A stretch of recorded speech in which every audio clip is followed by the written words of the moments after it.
2023 թվականին ստե բարեկարգել էին։ Տեսնում եք, որ էլի կրկին Երևանի քաղաքապետարանը նույն հատվածում էլի գումար է դուրս գնում։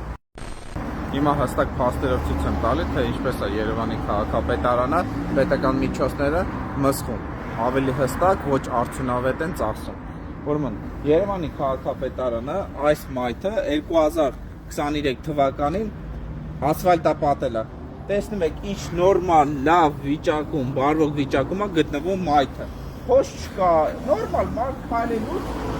չի ընկնում, չի ջարդվում, չգիտեմ, ոչ մի բան չի լինում, նորմալ։ Ու Երևանի քաղաքապետարանը նորից վերել է բորջուրներ է տեղադրում, նորից բարեկարգում անում նույն հատվածում, որտեղ արդեն իսկ արել է, ու նորից գումարներ են դուրս գնում, միլիարդավոր։ Սա ժողովուրդ ջան, ոչ արդյունավետ ծախս է։ Տեսեք, նորից եզրաքարեր են տեղադրում,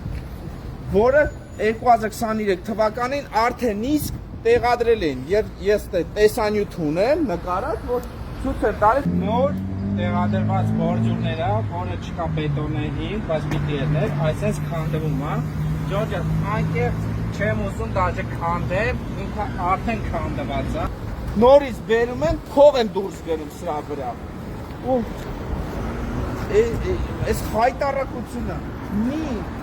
տարածքի վրա մի քանի անգամ գումար են դուրս գնում, հենա։ Նայել 2023 թվականի տեղադրված եզրաքարերը, որոնք ես ցույց էի տալի, որ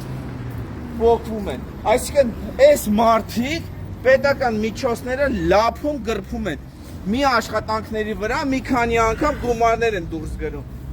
Շինարարների Արզումանյան փողոցի խաշմերուկն է, էլիստե նոր, սա Արզումանյան փողոց, շինարար փողոցների խաշմերուկի հատվածն է։ Հատուկ աջափնյակի բնակիչները համար եմ ասում, ժողովուրդ ջան,